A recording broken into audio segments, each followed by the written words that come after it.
Assalamualaikum warahmatullahi wabarakatuh. Hai Sobat Bisa dimanapun berada, kembali lagi bersama saya Elmina Zaini dalam program Bisa, Bincang Santai Desa. Bincang santai di desa, membuka informasi dan menambah wawasan.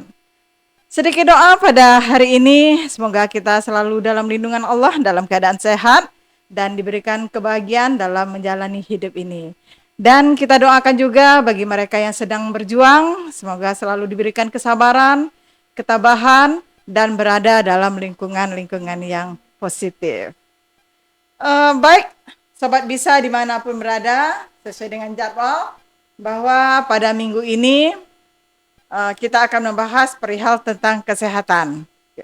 Dan kita sudah menghadirkan dokter gigi yang pada kesempatan kali ini mewakili dari Puskesmas Talawi, dan tentunya materi juga seputar tentang gigi dan mulut ya Bu Dokter. Ya. Bahwa materi kita pada hari ini yaitu simulasi kesehatan gigi dan mulut khusus untuk lansia. Baik, kita sapa dulu dokter kita yaitu dokter gigi Desrahma Hidayah. Oke, selamat siang Bu Dokter.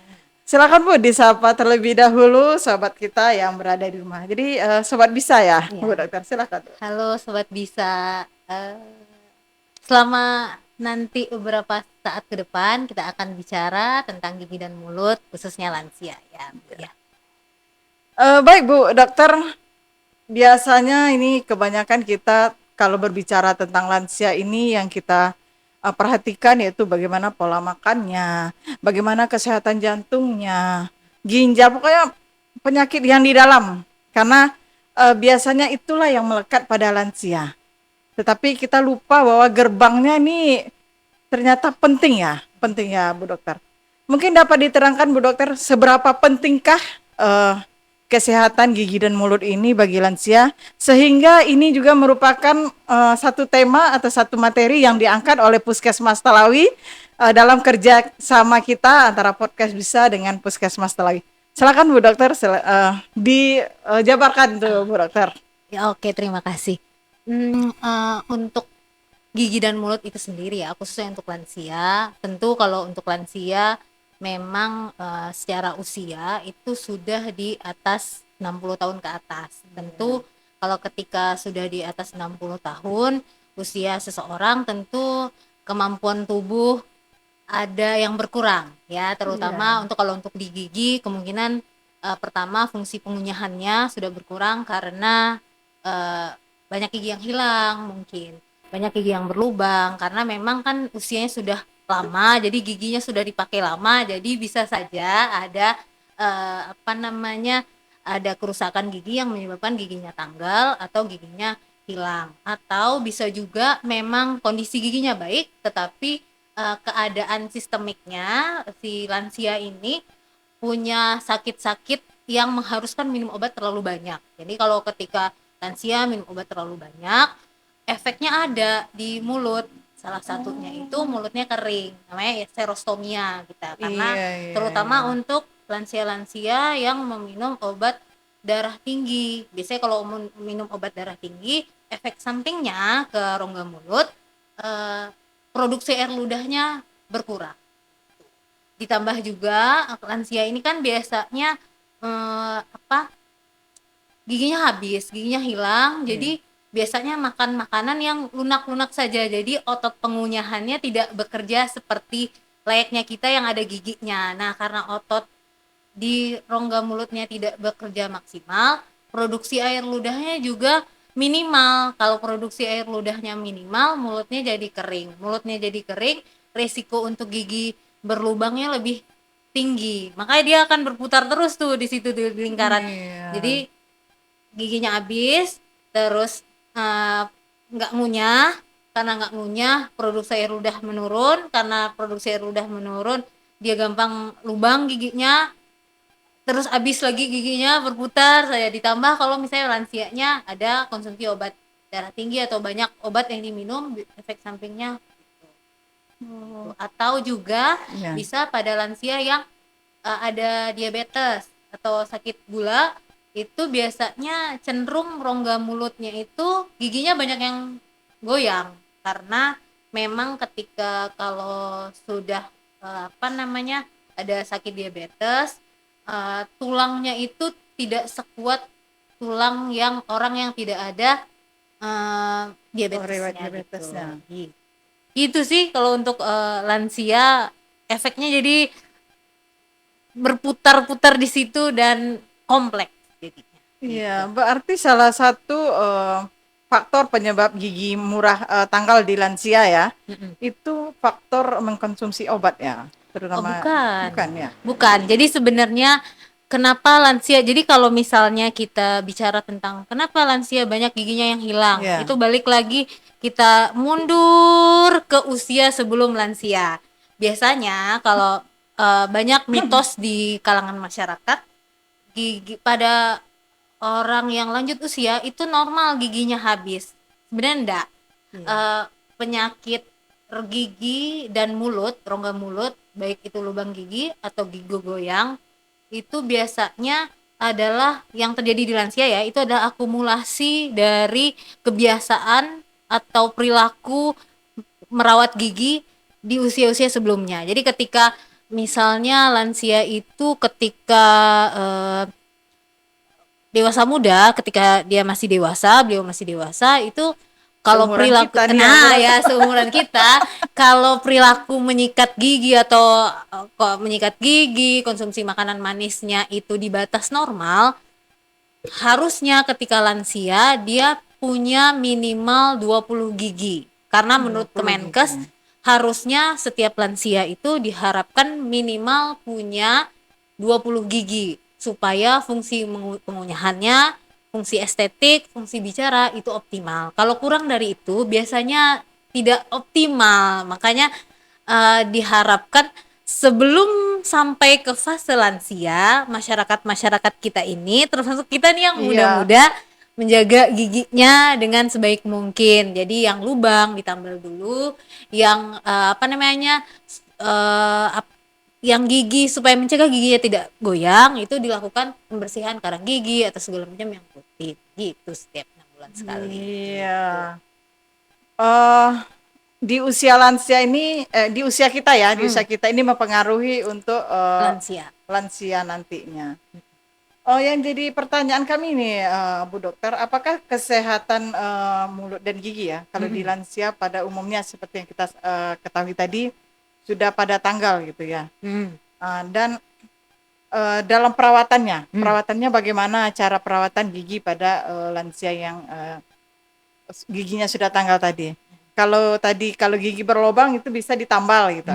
Apakah pada lansia yang giginya sudah tanggal itu memang disarankan untuk memakai gigi palsu atau gimana? Oke, Iya. jadi untuk lansia sendiri perawatan untuk gigi dan mulut untuk lansia itu kalau untuk pertama giginya, kalau giginya udah tanggal keseluruhan giginya, Iya. termasuk akar-akar giginya itu harusnya dibuatkan gigi palsu. Nggak harusnya, memang supaya pengunyahan, fungsi estetik dan bicara itu maksimal, memang lansia yang punya kasus giginya tanggal atau giginya goyang itu nanti dibuatkan gigi palsu. Tujuannya supaya uh, tidak membuat gigi yang lain yang masih tersisa itu tanggal juga goyang. Karena gini, ketika ada gigi yang hilang, misalnya nih gigi bawah hilang, ini kan lawannya ada gigi atas ya. Iya.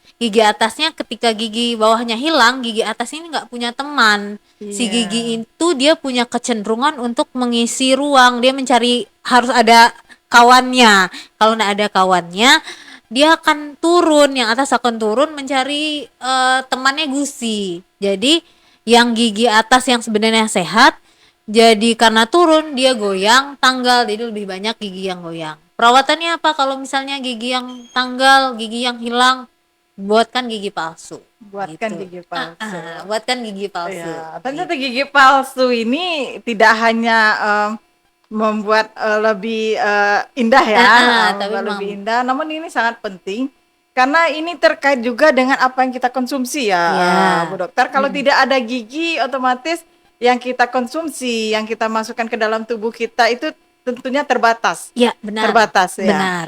Tapi kalau gigi kita kokoh, kita bisa ngunyah, apapun bisa masuk yang dibutuhkan oleh tubuh, itu memang seluruhnya bisa masuk ya Iya, Bu benar. Dokter ya. Benar. Oke, terkait gigi palsu ini ya Bu Dokter. Perawatan gigi palsu ini apakah secara berkala nantinya? Apakah karena kan gigi palsu beda ya dengan gigi kita yang permanen ini ya. Iya, benar. Gigi palsu ini apakah nanti ada rongga atau gimana gitu? Apakah ada masa-masanya atau waktunya atau umur gigi palsu ini harus ditukar begitu kan? Atau harus dibuka, dibersihkan atau bagaimana ini Bu Dokter? Silakan. Oke, terkait gigi palsu ya Bu ya. Kalau gigi palsu itu sendiri bisa kita bagi, memang dia ada dua jenisnya. Ada gigi yang fix, maksudnya yang cekat yang nggak bisa dilepas pasang. Gigi palsu yang dia tertanam di gigi. Dan ada yang bisa dilepas pasang. Kalau gigi yang fix itu, yang cekat itu jenisnya ada yang ditanam seperti gigi. Bentukannya itu kita sebut namanya implan. Jadi dia Implan, seperti gigi sungguhan. Jadi ada seperti bur atau Baut, yang ditanam ke tulang. Terus nanti ada mahkotanya, layaknya gigi asli. Tapi itu prosedurnya cukup kompleks kan, melibatkan pembedahan juga. Itu. Tapi ini adalah gigi palsu yang paling ideal. Karena bentuknya mirip sama dengan gigi asli. Tidak perlu dilepas pasang dan dia terlihat juga seperti gigi sungguhan. Nah itu, cuman prosedurnya nggak bisa langsung. Jadi maksudnya dia butuh waktu yang lama. Pertama, murnya itu, bautnya itu dimasukkan ke tulang di gigi. Dilihat dulu selama 6 bulan, 3 sampai 6 bulan. Kalau nggak ada keluhan, diterima baik oleh tubuh, baru bisa dipasang mahkotanya. Nah, itu namanya implan gigi. Itu paling bagus, itu paling ideal. Terus kemudian yang kedua ada yang namanya gigi tiruan jembatan. Jadi ini hanya untuk kehilangan beberapa gigi saja.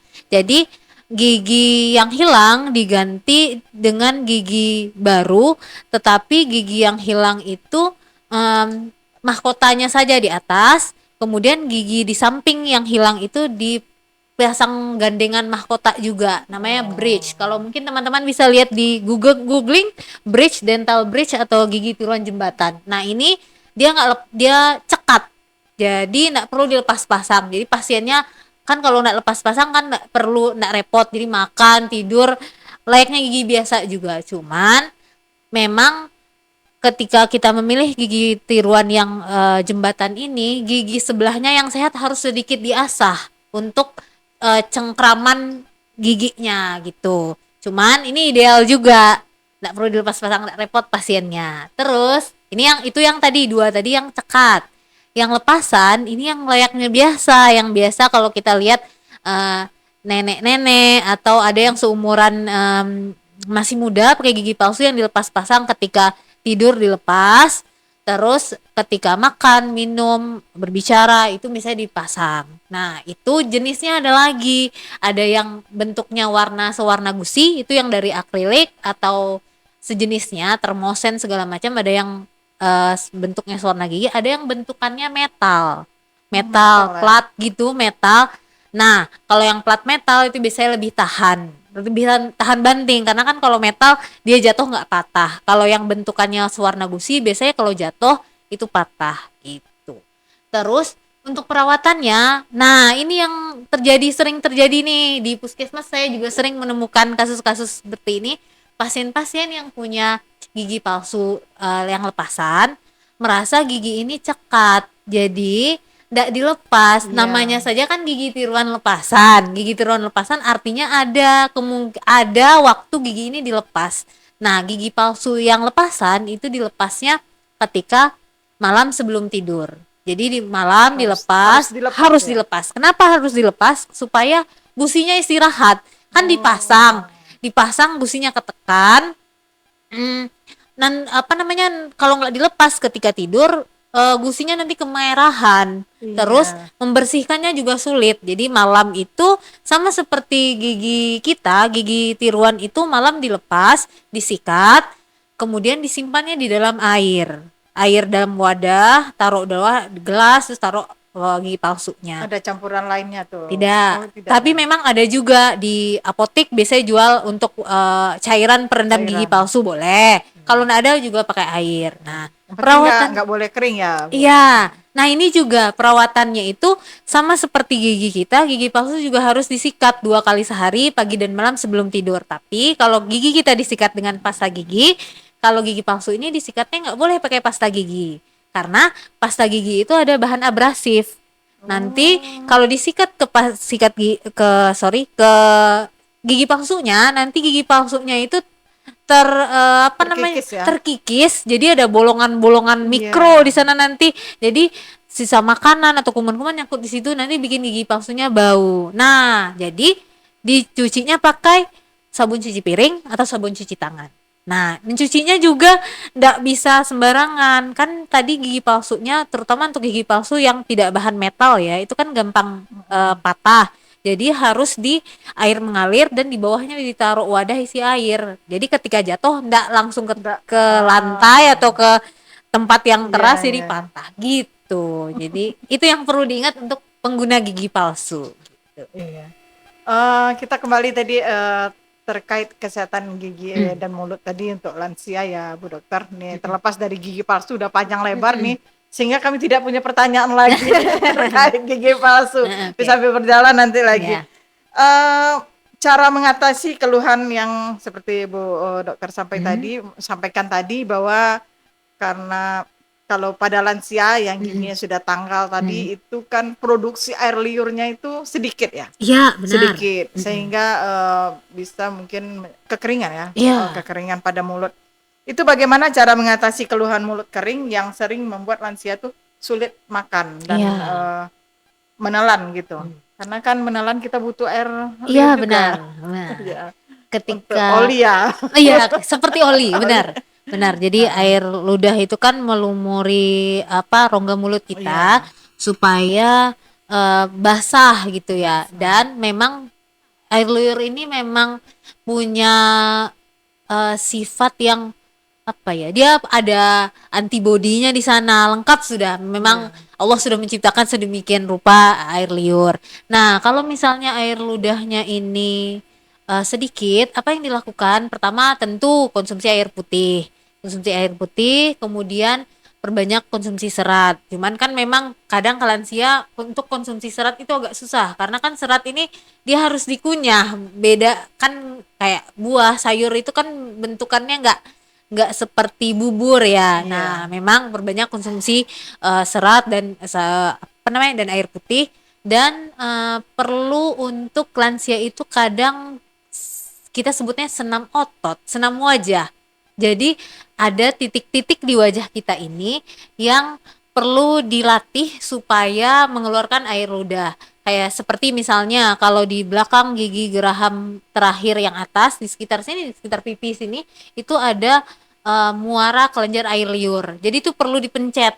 Jadi Oh, dipencet dipencet. berkala gitu. Jadi bisa lansia-lansia ini bisa meluangkan waktu sekitar ya kurang setiap hari kurang dari 5 menit melakukan senam wajah dengan cara pertama boleh daerah sini dipencet untuk mengeluarkan Iya. menstimulasi air ludahnya. Jadi ada namanya kelenjar parotis, kelenjar air ludah yang besar itu keluarnya saluran keluarannya itu di atas gigi geraham pertama yang atas. Jadi geraham itu kan gigi yang besar-besar. Nah, di dekat situ dipencet atau di sini juga bisa dipencet.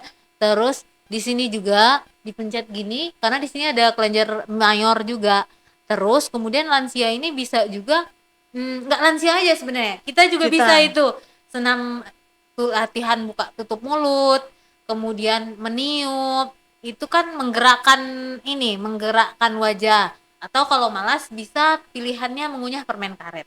Tapi ingat Oh, permen karetnya kalau bisa jangan yang mengandung gula. gula. Emang ada? Silitol Emang oh ada. ada. Permen karet silitol itu biasanya kadar gulanya rendah. Rendah Ada ya. juga yang enggak ada kandungan gulanya. Em, itu bisa dipakai kan kalau kita mengunyah permen karet kan mm, otot kita ini bergerak. Bergerak Nah, deras. jadi biasanya kalau otot bergerak, kalau mengunyah itu kan biasanya kalau kita mengunyah saliva atau air liur itu akan keluar. Jadi kalau kita mengunyah permen karet diharapkan akan keluar air ludahnya. Jadi itulah tipsnya Bisa. supaya kita bisa menghasilkan atau memproduksi air liur. Nggak bisa dengan dirangsang dengan melihat asamnya. Enggak, bisa Oh, juga. bisa juga. Kadang kan kalau kita ini kan kalau melihat makanan Iya. yang ini kadang kan Langsung. nah, bisa Bisa juga. juga. Oh, Bisa bisa. juga mungkin dimodifikasi. Ya, ya, Tapi ya, ya. caranya yang paling Yang ini teknisnya ya itu tadi. mungkin bisa itu. Iya, iya. Gitu. Kalau untuk lansia ini Bu Dokter, seberapa sering harus memeriksakan kesehatan gigi dan mulutnya ini Bu Dokter? Sebenarnya untuk lansia ini sama seperti layaknya usia lain, minimal 6 bulan sekali ke dokter Oh, 6 bulan gigi. sekali. 6 bulan sekali, tapi itu kan minimal. Iya. Kalau lebihnya, kalau kurang dari 6 bulan itu boleh juga, lebih bagus malah. Misalnya dalam 3 bulan sekali datang ke dokter gigi, ke puskesmas untuk periksa giginya boleh. Cuman kan memang kadang kita nggak lansia aja agak sulit kadang kalau 6 bulan sekali, kadang kadang dirapel 2 tahun sekali, Iya. setahun sekali Iya. gitu. Harusnya 6 bulan sekali. 6 bulan sekali. Jika terjadi keluhan nih Bu Hmm. Dokter terkait lansia yang sakit gigi. Sakit gigi ini lebih sakit katanya dari sakit Mm-mm. hati. Kebalik ya Bu Dokter ya? Sakit gigi lebih sakit dari, iya Iya benar. benar. Kalau versi Bu Dokter gigi ini sakit gigi memang lebih sakit daripada sakit hati ya. Mm-mm. Tapi kalau sedang putus cinta lebih sakit hati. Biarlah sakit gigi daripada sakit hati. eh Bagaimana kita mengatasi untuk pertolongan pertama ini Bu Dokter terhadap lansia? Karena lansia ini gimana ya Bu Dokter, yang udah lansia banget gitu, Hmm, itu memang kan kembali ke masa kecil iya gitu. benar. Jadi bagaimana kita menghadapi atau pertolongan pertama apa yang bisa kita lakukan terhadap lansia kita yang sedang mengalami atau nyeri sakit gigi ini Bu Dokter? Iya, kalau untuk misalnya sakit gigi ya lansia ya, sebenarnya apa pertolongan pertama yang harus dilakukan? Iya. Sebenarnya untuk lansia ini agak tricky sedikit. Kenapa? Kadang lansia ini eh, ada penyakit-penyakit yang dibawa. Misalnya ada hipertensi, darah tinggi, atau ada sakit MAH, biasanya yang ini aja MAH, atau ada jantung atau sakit diabetes. Jadi kalau untuk kasih obat biasanya kita ada pertimbangan khusus karena beberapa obat, misalnya kalau obat apa namanya, kalau darah tinggi itu nggak bisa minum obat sembarangan. Kalau misalnya beli di apotek langsung, biasanya dikasihnya asam mefenamat atau Ponstan. Ponstan itu tidak dianjurkan untuk pasien yang punya riwayat darah tinggi karena dia cenderung untuk menaikkan Oh, darah tingginya. iya, iya, Atau iya. pasien dengan riwayat MAH, nggak bisa juga kita kasih kadang dikasihnya kataflam. Kenapa?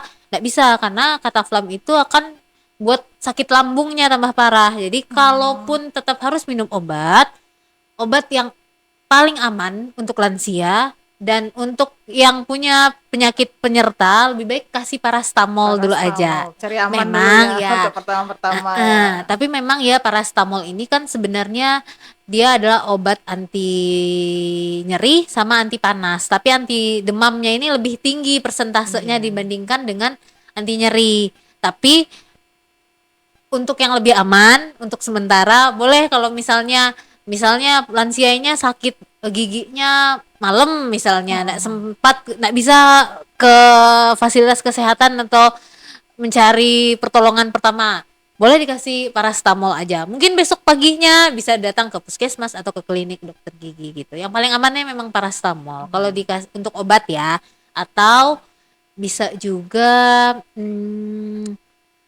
ini kadang membantu, kadang enggak. Bisa juga kumur-kumur air garam. Tapi itu kan, Kumur-kumur garam. tapi itu tidak terlalu membantu biasanya. Tapi kadang ada pasien yang merasa ya berkurang sakitnya. Cuman kalau saya sarankan kasih obat saja. Kasih obat dan segera dibawa ke Ya, benar. dokter atau ke puskesmas ya Bu Iya, Dokter ya. iya. Eh, Terkait sakit gigi nih Bu Dokter, ini bukan hanya pada lansia, terhadap kita juga yang orang dewasa dan anak-anak juga. Ini antara demam dan sakit gigi nih Bu Dokter. Umumnya yang sakit gigi ini merasakan demam. Apakah ini demam yang memicu gigi ini sakit, ataukah gigi yang sakit yang memicu demam. demam yang menyebabkan kita demam?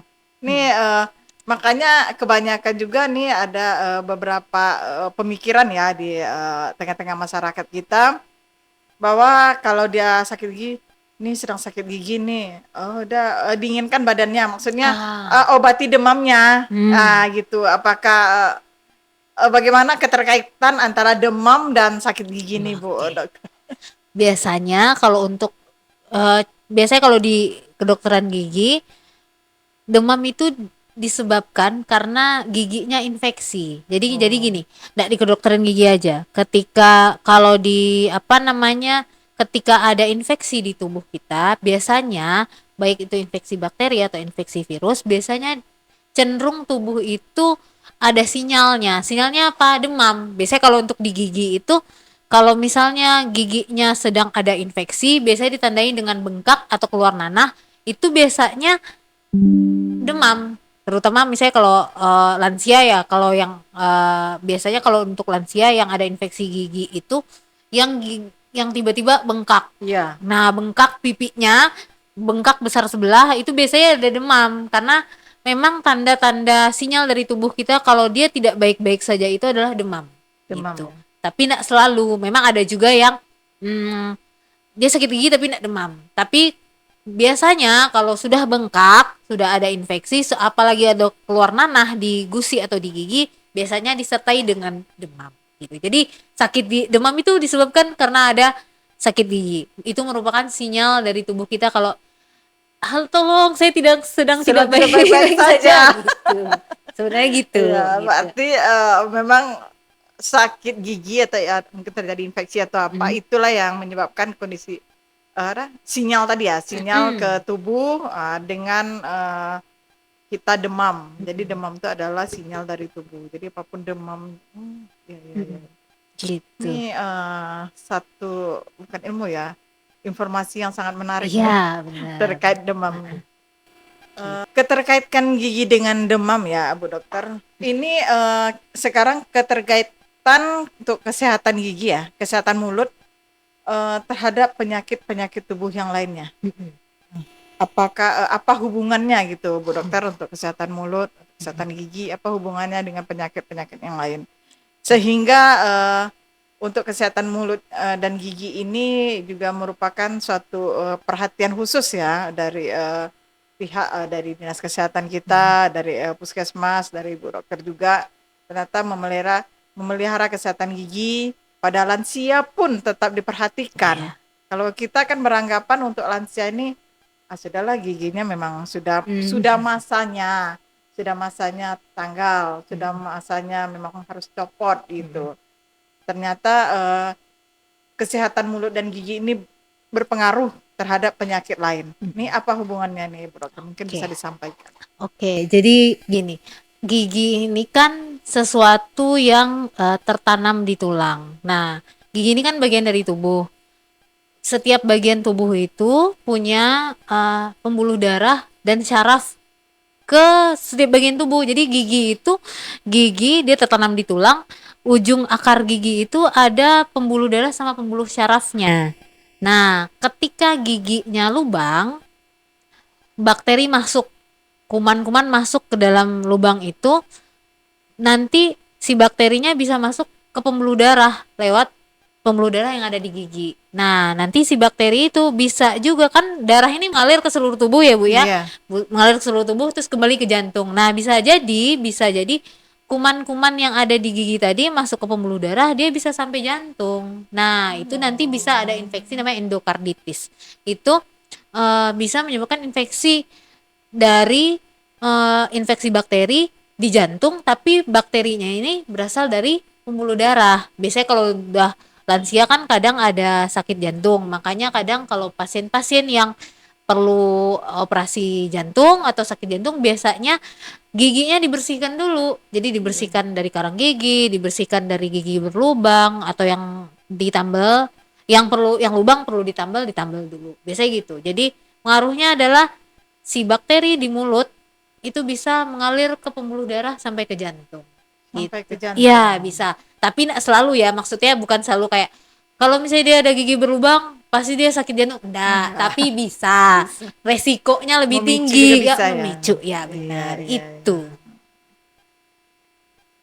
Eh, Selanjutnya untuk makanan dan minuman ini, apakah untuk lansia ini seperti halnya dengan anak-anak ya? Mm-mm. Kalau untuk kesehatan gigi, mulut dan gigi itu pada anak itu kan adalah makanan-makanan yang harus dibatasi untuk Mm-mm. kita dikonsumsi oleh anak-anak. Apakah pada lansia ini makanan itu juga dibatasi khusus untuk kesehatan mulut dan gigi ini, Bu Dokter? Sebenarnya untuk makan minuman untuk lansia umumnya sama di usia Sama ya. manapun. Dibatasi makanan manis dan lengket itu dibatasi. Mungkin butuh, kalaupun tetap harus makan minum manis, dimodifikasi caranya. Misal kalau mau makan minum manis, kalau bisa minum manis itu kurang dari 15 menit. Misalnya kan kalau lansia sukanya teh, teh Teh ya, teh manis manis. atau kopi Kopi, mungkin ya ya. lansia juga banyak suka Nah, kopi. jadi caranya dimodifikasi. Kalau minum teh biasanya minumnya itu 30 menit satu gelas, kurang dari 15 menit. Kenapa? Supaya uh, minuman manis yang tadi, zat manis di mulut itu nempelnya di gigi dalam waktunya cepat, jangan terlalu lama. Terus minumnya itu kurang dari 15 menit dan pakai sedotan. Kalau pakai sedotan kan nggak langsung Enggak kena langsung gigi. gigi. Jadi caranya gitu. Atau setelahnya kalau nggak suka, saya nggak suka pakai sedotan, boleh tetap kurang dari 15 menit tapi setelahnya kumur-kumur air putih gitu. Atau kalau mau makan manis boleh, tapi jangan kalau bisa berdekatan dengan waktu makan besar. Misalnya nih makan paginya jam 7 misalnya, terus mau ngemil jangan terlalu jauh jaraknya. Kalau bisa ngemilnya itu di jam 8 atau di jam 11 dekat dengan jam makan siang. Kenapa? Karena kalau misalnya makan manisnya, misalnya makan pagi jam 7, terus ngemilnya jam 10, terus nanti makan siangnya jam 12.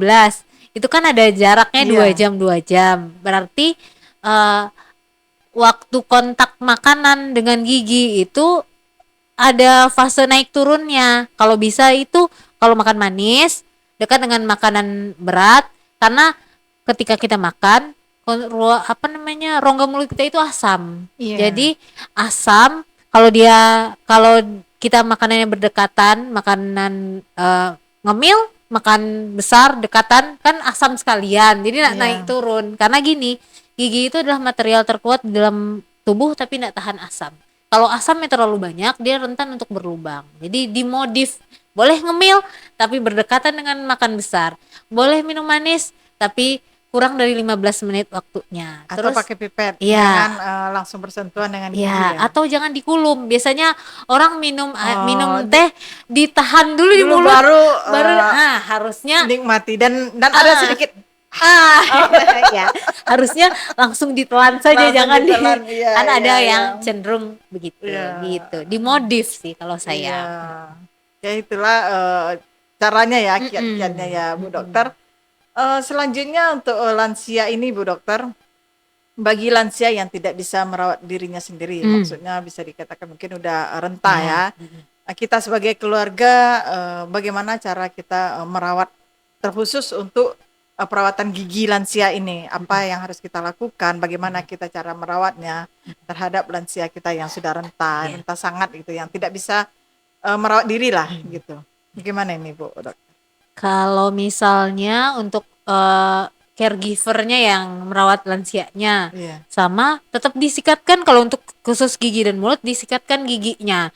Disikatkan giginya seperti biasa, tapi kan kadang kalau lansia ini yang sudah banyak penyakit bawaan, kadang kan tidak bisa bergerak leluasa. Jadi yang menyikatkan giginya si penjaganya atau pengasuhnya kita Iya. sebutnya, sikatkan giginya seperti biasa, layaknya yang nyikat gigi sendiri. Untuk yang masih ada giginya, disikatkan pakai pasta gigi. Mungkin kalau susah, lansianya susah untuk berkumur, Umur. boleh nggak pakai pasta gigi. Oh. Boleh dipertimbangkan untuk nggak pakai pasta gigi, atau bisa diganti pasta giginya pakai pasta gigi yang tidak ada deterjennya, biar Oh, biar apa namanya nggak terlalu berbusa. Kemudian untuk yang nggak ada giginya bisa dilap pakai kasa. Jadi tangan oh kayak gusi bayi ya. ya, Oh. tangannya diselimuti kasa atau kain putih, terus dibasahi dengan air hangat, dilap semua semua gusi, semua permukaan langit-langit semuanya dilap. Yang untuk nggak ada giginya. Tapi kalau yang ada giginya disikat gitu. Kalau misalnya lansianya masih bisa berkumur, boleh pakai pasta gigi. Kalau nggak bisa, boleh nggak pakai pasta gigi. Yang penting disikat. Karena kan kalau kita paksakan untuk lansia yang sudah tidak bisa berkumur nih pakai pasta gigi, kan kasihan gitu. Bisa bisa diatur sedemikian rupa tapi gigi tetap disikat gitu. Disikatnya kalau nggak bisa pakai sikat gigi, boleh pakai kasa juga. Yang Pakai penting kasa tetap boleh. disikat. Yang penting tetap bersih ya. Iya, tetap bersih gitu. Baik Bu Dokter, menarik sekali nih sampai nggak terasa ini ternyata sudah lewat dari 30 menit Oh, kita is. bincang-bincang. Heeh. Namun sama halnya dengan program kita kan Nih. bincang santai. Ya, kalau Heeh. santai ini kalau memang di bawah santai saja nggak apa-apa lewat lah. Mungkin sedikit pesan Bu Dokter kepada masyarakat kita supaya agar lebih memperhatikan kesehatan gigi mulut untuk orang tua kita yang sudah lanjut usia nih Bu Dokter. Oke. Ya, terima kasih untuk pesan ya, pesan untuk sebutnya apa nih? Kakek nenek, ibu-ibu, bapak-bapak yang sudah lansia atau yang dewasa juga tetap periksa gigi ke puskesmas minimal 6 bulan sekali. Sikat giginya juga, sikat gigi 2 kali sehari, pagi setelah sarapan dan malam sebelum tidur.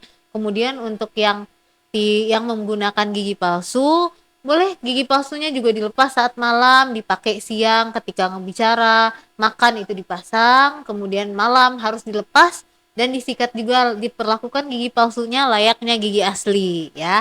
Kemudian sikat gigi juga tadi sudah 2 kali sehari dan batasi konsumsi makanan minuman yang manis. Jadi lebih baik konsumsi makanan minuman yang sehat seperti buah, sayur, air putih.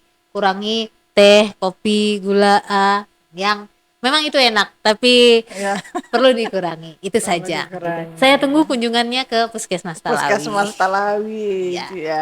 Dan jangan abaikan ya, jangan abaikan terhadap kesehatan gigi dan mulut pada lansia ini, karena ini merupakan eh, sesuatu yang sangat penting, karena mulut merupakan gerbang Ya. yang masuk ke dalam tubuh kita. Apapun yang masuk ke dalam tubuh kita itu gerbangnya di mulut ya, Bu Dokter ya, itu harus diperhatikan. Dan yang sama yang disampaikan oleh Bu Dokter tadi, jangan lupa memeriksakan diri, sama halnya dengan kita yang muda-muda ini, muda-muda ini harus memeriksakan diri itu minimalnya 6 bulan Sekali. sekali. Dan mungkin tidak atau masih ada lagi Bu Dokter, silakan Bu Dokter disampaikan kalau masih ada yang ingin disampaikan, dikasih waktu itu Bu Dokter. Apalagi ya? Apalagi sebenarnya sudah cukup ya, Iya, karena karena kami berisi sebenarnya nih daging selain soalnya. waktu kita ada melebihi dari 30 menit, kami juga kehabisan pertanyaan karena seluruhnya dijabarkan secara baik oleh dokter kita, itu Dokter Gigi Des Rahma Hidayah, merupakan dokter gigi yang mumpuni dalam bidangnya. Jadi bagi masyarakat seperti yang disampaikan Ibu Dokter tadi, periksakan gigi dan mulut ke Puskesmas Talawi ya, Ya. Bu Dokter ya. Oke, mungkin kalau tidak ada lagi yang mau disampaikan Bu Dokter, kita cukupkan sampai Ya. di sini. Baik Sobat Bisa dimanapun berada, sudah 30 menit lebih kami mempersamai Bapak Ibu atau Sobat Bisa dimanapun berada. Jangan lupa saksikan terus podcast kita setiap hari Jumat, itu tayangnya dengan narasumber-narasumber berbagai unsur, yaitu ada dari kesehatan, itu kita bekerja sama dengan Puskesmas Talawi, dan di bidang keagamaan kita juga bekerja sama dengan KUA, dan yang kebudayaan kita juga bekerja sama dengan KAN, KAN Talawi itu diisi. Dan untuk 1 minggu laginya kita itu membuka untuk umum. Dan bagi materi-materi yang urgent ya, yang harus kami sampaikan. Nah, jadi itu akan dilakukan ada live streaming juga melalui podcast. Nah, jadi jangan lupa saksikan podcast Bisa Bincang Santai Desa Telawi Hilie. Bincang santai di desa, membuka informasi dan menambah wawasan. Baik, kami berdua pamit undur diri.